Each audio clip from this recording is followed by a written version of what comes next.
Hello, Bomb Squad viewer. Welcome to the IMF. You have been chosen due to your close association and loyalty to Bomb Squad Productions. We have been monitoring members Tanner Richard Kraft and Austin Sweetman for potential ties to the Taliban and North Korea, as we believe they may be culture dealers due to their association with this man. Your mission, if you choose to accept it, is to monitor this episode of Bomb Squad Movie Night and report back to us with any potential evidence. If Tanner or Austin catches you, we will of course disavow you and act as if we never knew you. This mission will self-destruct in 5 seconds. Good luck, Agent.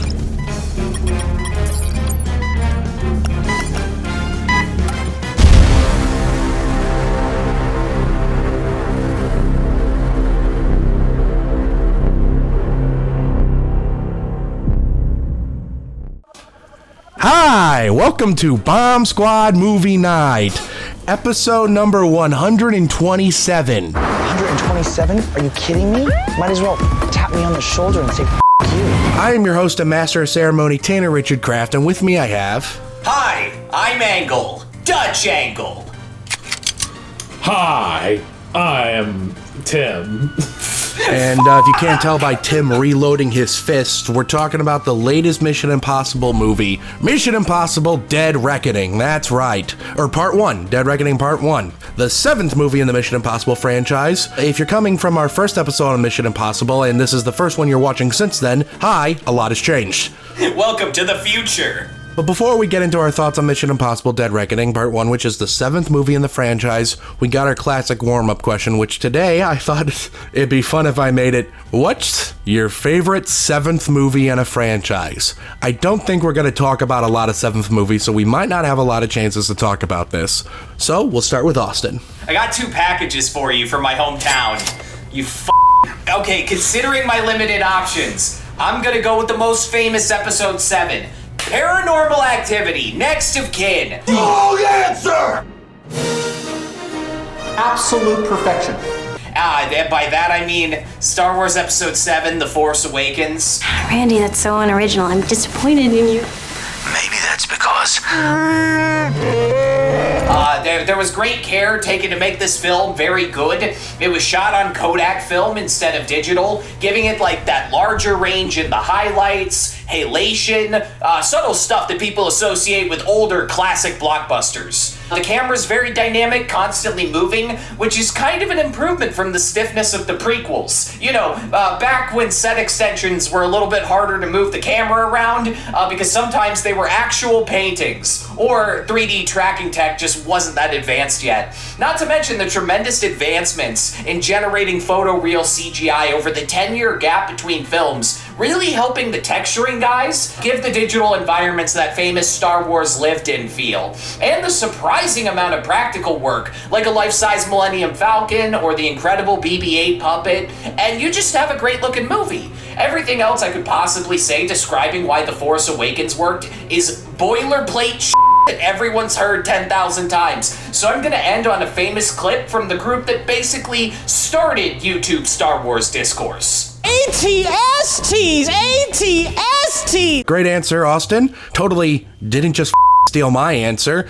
Tim, moving on to you. Yeah, everybody who knows me knows that I am a huge fan of the masterpiece film Dragon Ball Z Super Android 13. When Android 13 tells Trunks not to lecture him with his $30 haircut, I felt that. Is that what you've done with your free will, boy? Don't you lecture me with your $30 haircut. Goku dies. No, my real answer, though, is a hit film that resurrected a classic franchise that started in the 70s, brought back our beloved favorite characters, and introduced some new characters that you are not taking my second choice. I am, of course, talking about Jason Segel's The Muppets. Oh, thank God. Take a look at the shows that are popular now. Punch Teacher. It's my favorite. I think kids are smarter and better than all this junk. And if you... Jason Segel spent 5 years working on this movie. It's such a fun movie. It has so many great bits. Jack Black tied to a chair. That's just funny. It's one of those sort of nostalgia trip type movies, but it feels very like earned. Like it's the Muppets. Everybody knows the Muppets. Everybody loves the Muppets. It's just a very good exercise in using the Muppets in film. I didn't watch the follow-up. It didn't look good, but Jason Segel's movie, quite good. Okay, on my count this time, okay? In 3, 2, Go watch it. Back to you. Am I a man? Or am I a Muppet? Woo! All right, Tim, I'm sorry for interrupting you in the middle of your spiel, but the way you were setting yourself up, I genuinely thought you were about to steal my answer after Austin already stole my first answer. We all started at Force Awakens. It's the obvious one. So, when I looked at a Wikipedia article called Movies That Have At Least 7 Entries, I realized that there are 3 movies in particular that were 7th entries in the franchise that I deeply love. They all, funnily enough, came out in 2015. What? One of them is Furious 7. Okay. A movie I really, really like, but don't quite like as much as the other 2 on this list. The second of which is The Force Awakens, which was going to be my answer until Austin took it. So I'm pivoting to my second choice that I briefly thought Tim was taking, which is, of course, a franchise that started in the 70s, brought back a bunch of classic old faces we love while revitalizing the franchise and entrusting it with new hands. I am, of course, talking about the Ryan Coogler-directed, Michael B. Jordan starring Creed, which is the 7th movie in the Rocky franchise. Wait, don't you want this? I got it right here. What if you lose that there, it breaks? It's already up in the cloud.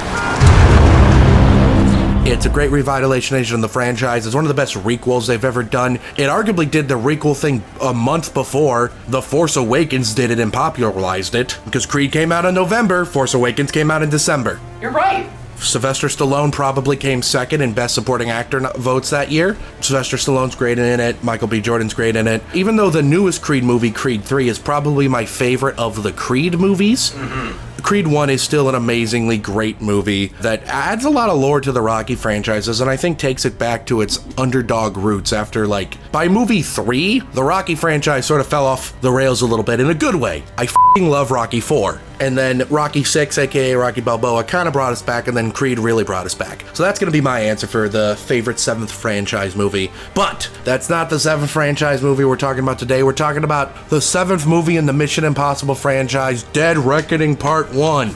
A movie that is apparently underperforming at the box office and is losing to, let me check my notes here, conservative propaganda. So that's really cool. Damn it! Sound of Freedom. It's doing really well, apparently. I haven't seen it. I thought the trailer looked bad. And now we're going to get a bunch of hate comments like we did in RRR. The conservatives are buying out all the tickets. That's the only reason it's doing well. That is true. I actually saw the theater I work part-time at one of those. Wow, so only our theater has f***ed up sound? Movie theaters are held together with duct tape. Shut up. But anyway, we're going to talk about Dead Reckoning. What are our overall thoughts on the newest Mission Impossible movie? Tim, we're going to start with you.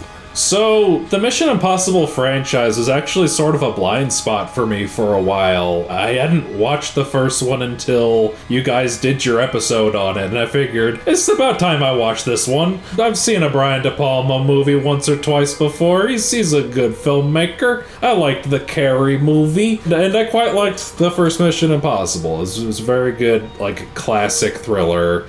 You have bribed, cajoled, and killed, and you have done it using loyalties on the inside. You want to shake hands with the devil, that's fine with me. I just want to make sure that you do it in hell. And then the sequels I just watched recently because my girlfriend moved in with me earlier this year, and she brought her Blu-ray set of the first 6 movies. And so we watched through all of those a couple weeks ago, and had a good time finally getting to those.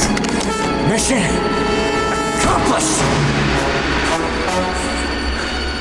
I'd especially been meaning to watch Ghost Protocol because it's the only Brad Bird movie I haven't watched. But anyways, when I got to this one, we saw it in IMAX right before it got pushed out of IMAX. I saw it in the ideal settings, and it was a blast. It was a very good time. This is definitely my favorite sequel. I might still like the first one more just because it's an undeniable classic film. But this was a very fun sequel. The action set pieces were off the charts awesome. The whole movie is just setting up that thing that you saw in the trailer and you're waiting for, which is the jump. And when you finally get to that, and it's just cutting back and forth between him on the motorcycle and the stuff on the train, and then he finally gets to that hill, and he's just damn it. Like, that's just such a funny, like, payoff to that whole setup. And then, of course, the stunts great. All the stunts were great. All the action set pieces were great.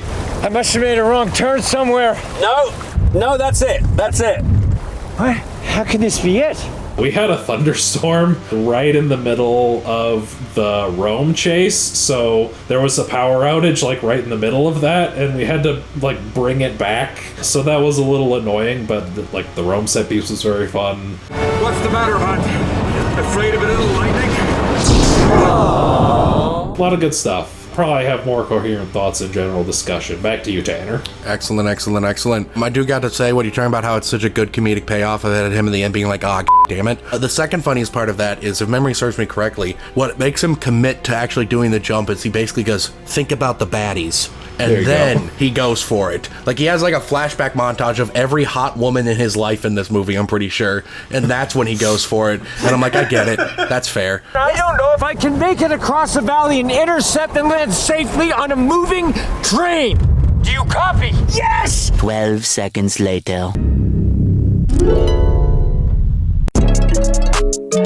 Let's go. Austin, I'm excited to hear your thoughts because I actually know nothing about what you thought of this movie. I don't even know if you've actually seen it, and you could just be lying to me. I don't know. Speaking of baddies, I saw a Twitter user call this latest movie the Hot Girl Olympics, and I thought that was sort of fitting. Lots of great women in this movie. So, I saw this in IMAX opening weekend, and to be completely truthful, I think that they're hiding an expanded aspect ratio version of this film in a vault somewhere. I think that after Universal scored that 3-week exclusive deal where Oppenheimer would get all the IMAX showings, they took the shorter 239 scope version of this film and said, now nobody gets to see it in actual IMAX, f*** you people. Which is a shame, because it could have used the added boost. One thing that came to my mind is how this film does a couple of things that Fast X did, but better. It's not the killing he enjoys. It's the suffering. Never accept death when suffering is owed. Den typen av lidande som aldrig tar slut. Suffering. En jävla massa lidande.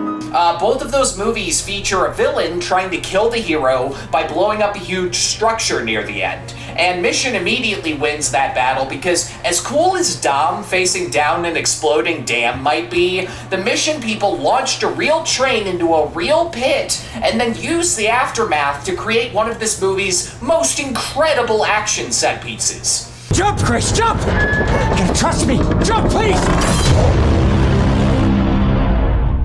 Both of these films are also part 1 of 2 cliffhanger movies, and Mission doesn't so much win that contest because its ending is super great. Dead Reckoning has a serviceable ending, but more so Mission wins because of how bafflingly shitty the ending of Fast X was. I object to that. Fast X doesn't have an ending. That is its problem.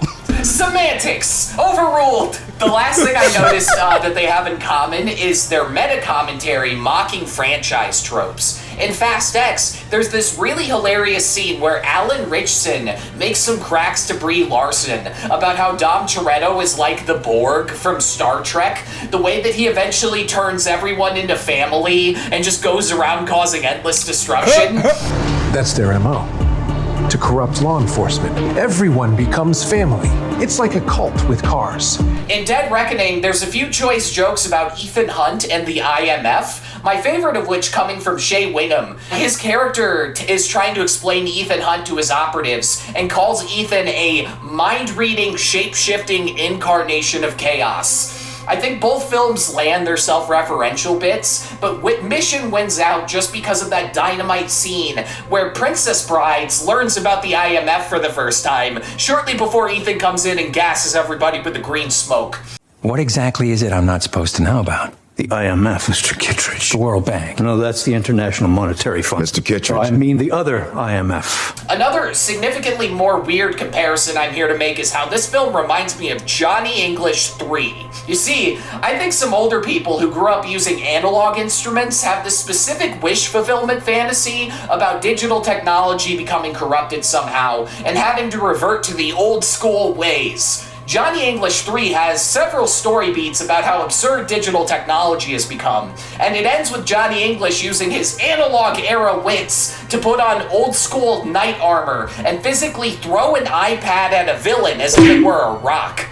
With Dead Reckoning, I don't think that this impulse to cripple digital instruments comes from a place of crankiness so much. It's just a natural response to, like, spy movies having increasingly more convenient sci-fi gadgets, and wanting to remind audiences how we got along before everything had a little computer inside. And I will admit their grander commentary on information technology is genuinely interesting. How's that possible? The AI was destroyed. And now that I've used up most of my time to make stupid comparisons, I'm going to briefly summarize how I actually feel about the movie we're discussing. To be frank, it's my least favorite Mission Impossible since the original trilogy, and while that still makes it the second best action movie of the year behind John Wick 4, it is strange watching this franchise miss the mark a little bit after its legendary 3-movie hot streak. Like Joni Mitchell said, you don't know what you got till it's gone, and I found myself badly missing the pacing of like self-contained stories and action-oriented filmmaking with a little less emphasis on character drama. Still, even if it didn't meet my sky-high expectations set by the previous 3 films, it's still a huge blockbuster event that contains many novel things that only the Mission Impossible team are talented enough to bring to the screen.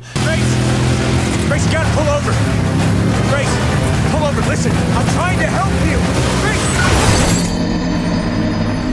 Perhaps when part 2 comes out, we'll see the bigger picture and the payoffs will make it worthwhile. For now, it's more like Dune Part 1 than Across the Spider-Verse, similar to the loss of like 24-hour grocery stores in my area. I'm gonna blame this one on COVID. Back to you, Tanner. I actually kind of agree with you, especially on the weakest since the original trilogy. I think I might like it more than Rogue Nation, I'm not sure, but I actually have a big theory as to why. I'll get into that later.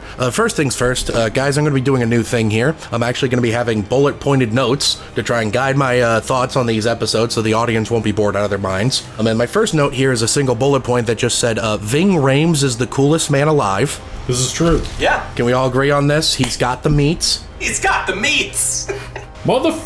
The train sequence at the end made me write down Tom Cruise, Nathan Drake, because it heavily reminded me of the sequence in Uncharted 2 where you're climbing through the train that's falling off.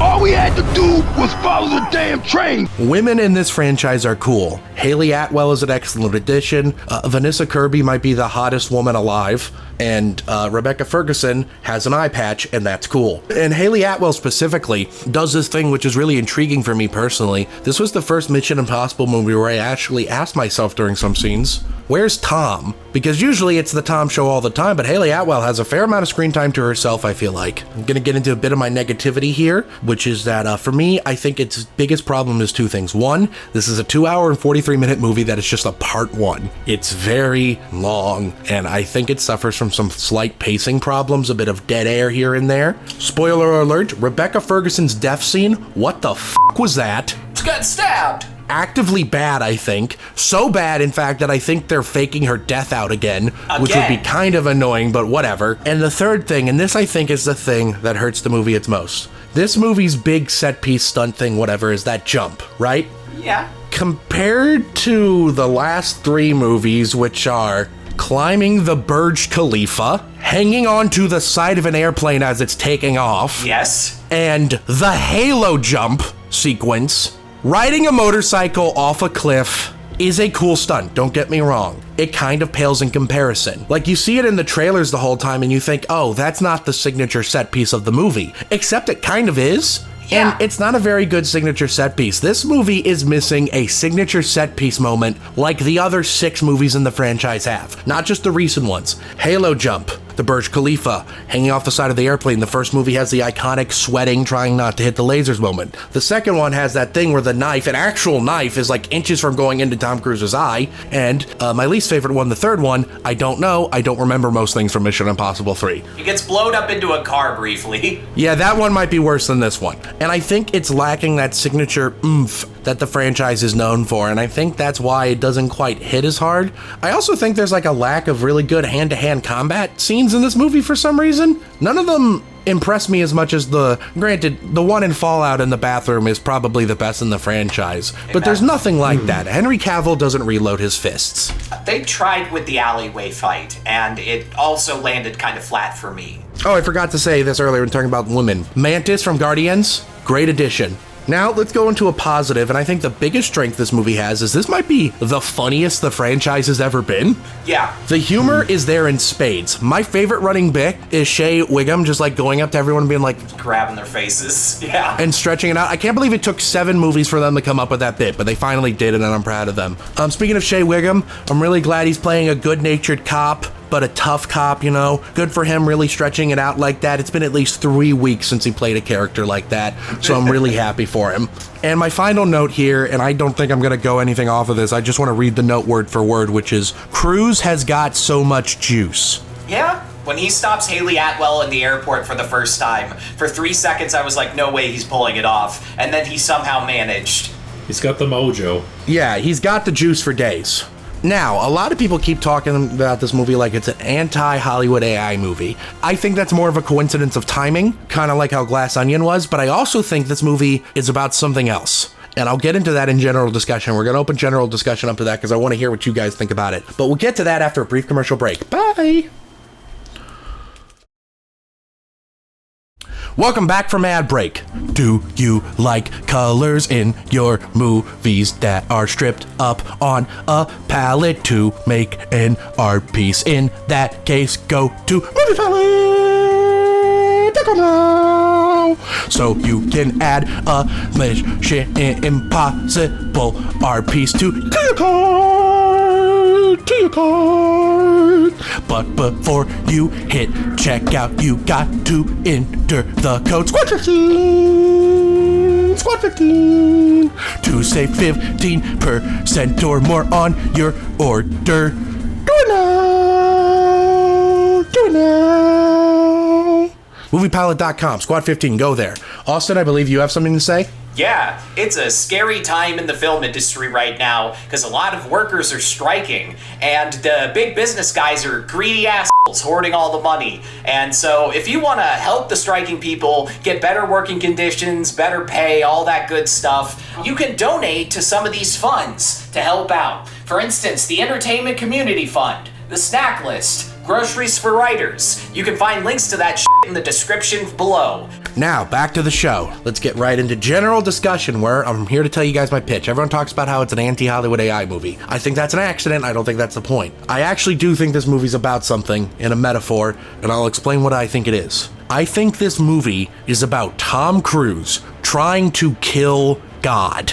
Huh? Hear me out. What's the key shaped like? A key. It's shaped like a cross, not a normal key. Number 1. Number 2, the villain's name, literally Gabriel. Come on. Number 3, the entity, all-powerful entity, just call it God.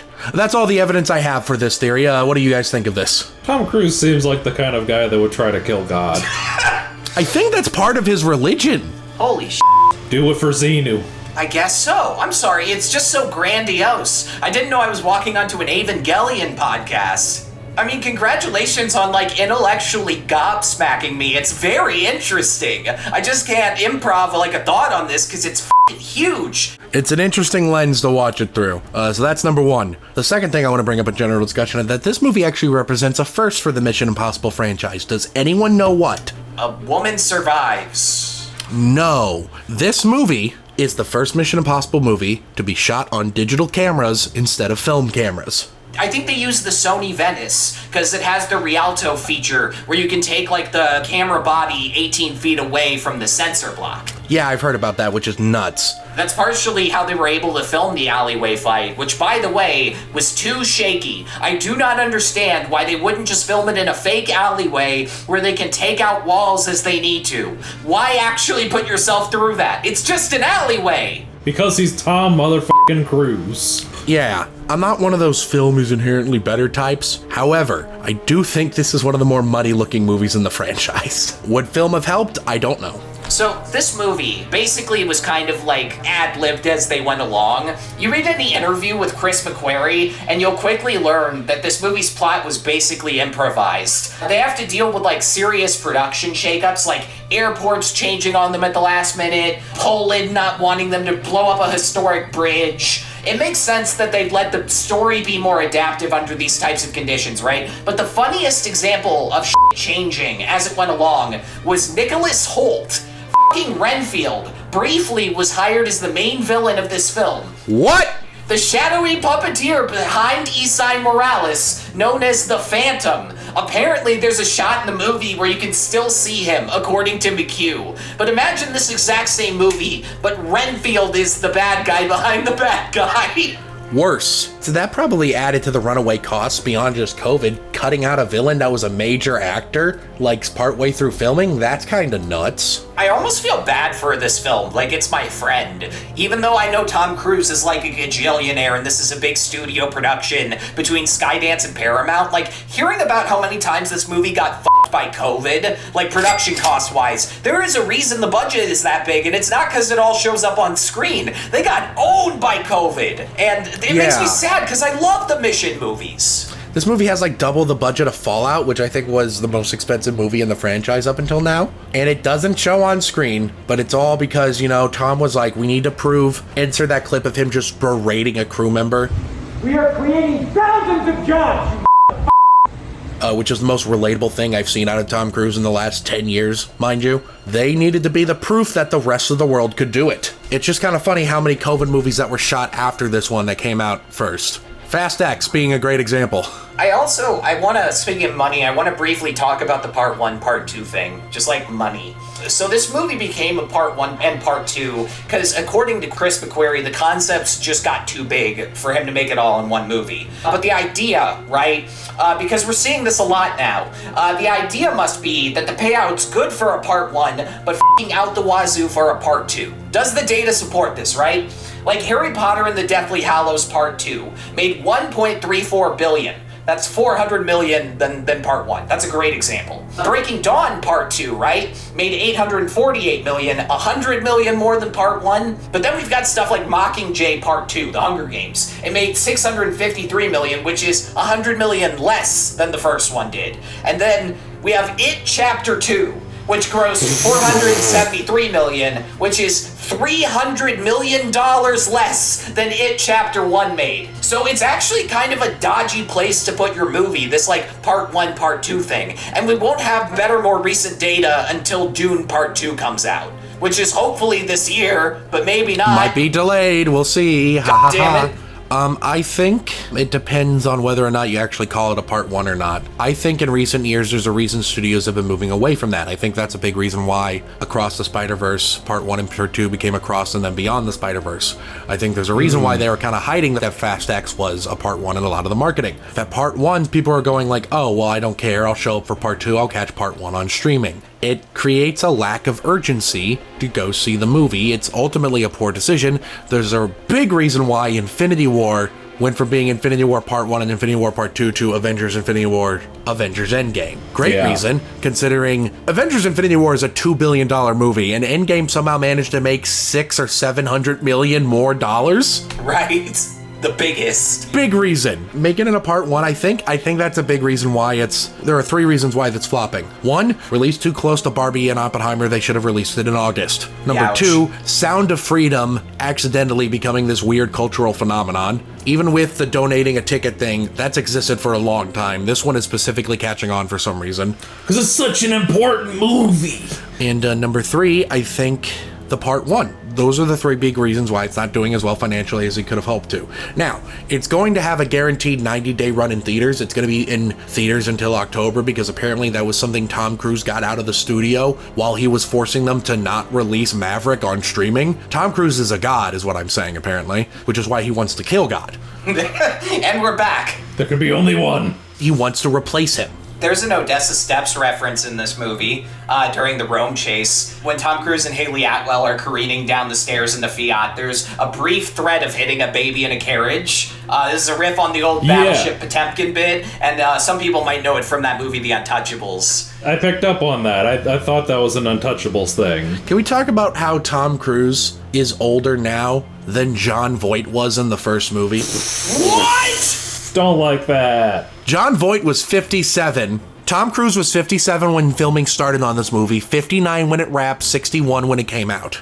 Tom Cruise's plastic surgeon could put a man on the moon. His plastic surgeon's name? Xenu. Oh man. Benji is the bravest character in this movie because he activates autopilot on a car while a rogue AI is destroying the world. Speaking of Benji's character, that reminds me of the biggest piece of accidentally perfect political timing this movie has, which is the sequence where the AI clones Benji's voice. Because that's a big thing we're all worried about right now. I love that the AI was only able to do that because of the fake bomb. Speech synthesis. Oh, I didn't put two and two together that it used him talking to the fake bomb as the data set for synthesizing his voice. That rocks! That's probably why it was a dud, because the AI needed the data to be fully transmitted. I am blown away right now. Yeah, this movie's got layers. This movie's also got sleight of hand tricks. Who likes that? Who likes sleight of hand magic? I bet magicians love this movie. It's making them look good after the Now You See Me franchise made them look bad. Insert that Now You See Me 2 part where they're like throwing the card around the room and it like looks like shit because it's half CGI. There was a moment with Henry Czerny that just blew me away. Like, it was pretty good screenwriting. There's one point where Kittredge tells Ethan, the next war isn't going to be a cold one. It's going to be a shooting one. Over a shrinking ecosystem, the last of our dwindling energy, drinkable water, breathable air. When that moment happened, I was like, yeah, that shit, he delivered the hell out of that line. Crazy. When that part happened, I started crying. Yeah. We're gonna die! Is this real? So Tanner brought up earlier the running up the train thing, which reminded him of Uncharted, and I definitely get that. What was funny for me, though, was like when I was watching the sequels and I got to number 6, I thought to myself, the director of Pathan must have really liked this movie. And so then when I was watching 7 and I got to them running up the train, I'm like, they're doing a Pathan! Yeah! Let's associate it with Pathan instead, so the weak numbers on the Pathan cast can go up. There we go. Uncharted doesn't exist. There's only Pathan cast. Uncharted Pathan crossover when? Right after the G.I. Joe's Transformers crossover. All right, I can't get over it. Okay, hold on. This is going to be the only chance to talk about this now. When that happened in the theater, when they kept talking about being like, oh, we have the secret agency, I thought it was going to be Sector 7 from the Michael Bay Transformers movies. And then the motherfucker turns over the business card and it says G.I. Joe, and I literally out loud went, what? Oh yeah, there were definitely people in my theater that out loud said what. If it wasn't for the fact there were kids around, I would have said what the f***. What's really crazy is that Kittredge in this movie, the same thing happens to me. He turns over Haley Atwell's business card and it says G.I. Joe. What the f*** is going on? G.I. Joe is everywhere. I don't know if this is the right opinion to have, but I think that Tom Cruise has earned our attention. Because I saw something get brought up about how Tom Cruise is just an evil bastard, because he's the face of like a fucking evil cult and all of this stuff. But I think that like almost killing yourself for movies over and over again is actually good enough penance for the level of evil stuff he's done. In my eyes, he's forgiven enough that I'll go watch him in movies. Cause just, it's so like Greek tragedy weird. Just, I'm gonna keep doing that almost kills me for all the movies. Let's go. Please love me. It's a very weird shtick, like a weird dynamic. His entire career is a flex, and we're here for it. He's our last movie star. Hey, did anyone else have an epileptic seizure during the opening credits? No, but you know what? That reminds me of my favorite bit of the Mission Impossible open credits, how they spoil the rest of the movie. Always love that. I thought that it was kind of lame that they used pixel sorting as their like main gimmick during the opening sequence, because that's like a thing that babies do on YouTube when they're making cheap music videos. I was like, I know what that is, and it's not impressive. Do better. Well, what little did you know, actually, is that Tom Cruise moved each pixel by hand. These were all laid out physically, like mosaic tile, and he pixel sorted himself using a slide rule. God damn it. And none of that opening credits are digital. Even the footage from the movie, he actually shot that on film. Like, he put it on a camera and then shot the thing on film. Every time I saw Ysai Morales in this movie, I had the unmistakable thought, I've seen this guy's penis. I don't know where, but that just kept popping into my mind. I was like, where have I seen this guy's balls? And little did you know, it was from the movie Him. Can we talk about how Gabriel, the villain of the movie, looks like a dilf-up version of Christopher McQuarrie? Does he? A lot of people are talking about this, that he looks like a hotter version of McQuarrie. He is an imposing motherfucker. I think he's one of the 2 recent people to voice Deathstroke. And Tim, I know he's your favorite Deathstroke, Esai Morales. Yeah, there you go. Trivia Corner. Are you guys ready? Tom Cruise and Ving Rhames. Only 2 actors to appear in every movie of the franchise, so that's cool. Especially because Ving Rhames isn't credited in the 4th movie, but he is in it for a single 30-second scene, and from what I understand, he made $7.7 million for that scene. Get that bag. We stand a king. The opening credits don't appear until 28 minutes in the movie. Drive my car, eat your heart out. Apparently, Tom Cruise went on not 1 but 2 rants against crew members about COVID protocols, one of which did leak. And apparently 5 crew members quit because of it. The second one we don't have because it's locked behind a Patreon. Our Patreon, actually. If you donate $10,000 to the Bomb Squad Patreon, you can get it. After Ethan Hunt enters that building in the desert in the original movie and he fires 4 shots at an enemy, listen to the shots carefully. Bum, bum, bum, bum. Syncs up with the theme. Edgar Wright shit. Love to see it. Nice. What I love about the scene between Kittredge and Ethan in this movie is that Kittredge uses the same phrase, which is, I understand you're very upset. In this movie, he replies, I'm not upset. While in the first movie, he replies with, you've never seen me very upset. Full circle. I didn't pick this up in the last movie, but apparently Vanessa Kirby's character is the daughter of that weapons dealer from the first movie. So there's that for you. So that's all I got for trivia. Let's go on to final thoughts. Austin, you're first. This could have been the best submarine movie ever made if they had just stuck to their fucking guns and stayed in the submarine. This could have beat Das Boot, Hunt for Red October. This could have been the best sub movie of all time, but they had to go up above the fucking water. Big mistake. 2 out of 10. I agree. Tim? I had a good time with this. I'm glad to be caught up with the franchise, and I'll be there for part 2. Hell yeah. It is a great action movie. It's one of the best action movies of the year, but unfortunately, by the high standards the Mission Impossible franchise has set lately, it misses the mark slightly. But it's still an ultimately very enjoyable movie that I would love to watch again and again. But, you know who else I would love to watch again and again? Who? You! The person watching / listening to this episode of Bomb Squad Movie Night. And if you're on any of the audio platforms, go ahead and leave a review. It boosts us in the algorithm, or it doesn't. Just do it anyway. If you are watching this on Spotify video, we hope you appreciated this uncensored edition of Bomb Squad Movie Night. And if you're watching this uncensored, how about you mosey on down over to our Patreon, where we'll be... I'm gonna stop saying we're launching rewards soon. Clearly I'm wrong. We will be launching rewards at some point. And if you're watching this on YouTube, thank you oh so very much for watching. We really appreciate it. Go down to the comment section below and let me know what's your favorite 7th movie in the franchise. What did you think of Dead Reckoning Part 1? Are you excited for Dead Reckoning Part 2? What's your favorite Mission Impossible? And finally, would you drive a motorcycle off a cliff? Comment below and let me know. And while you're down there, hit the like button so we know how much you like us, hit the subscribe button so we know how much you love us, and hit the bell icon so you know exactly when we upload new movies. Tune in next week when we talk about a new movie hosted by the great Austin Zwiebelman. What movie will we be talking about? Yes, we're talking about the new Christopher Nolan movie that everybody's going fucking crazy about. The story of the guy who helped make the atomic bomb, Oppenheimer. Be there or be square. We're gonna explode an actual bomb for our opening bit in this episode. It's gonna be great. Tune in then, it's gonna be a blast. Again, thank you for watching. See you next time. Bye! Farewell. Mission accomplished! Just slid my ticket across the table and I said, sorry guys, I gotta see about a girl.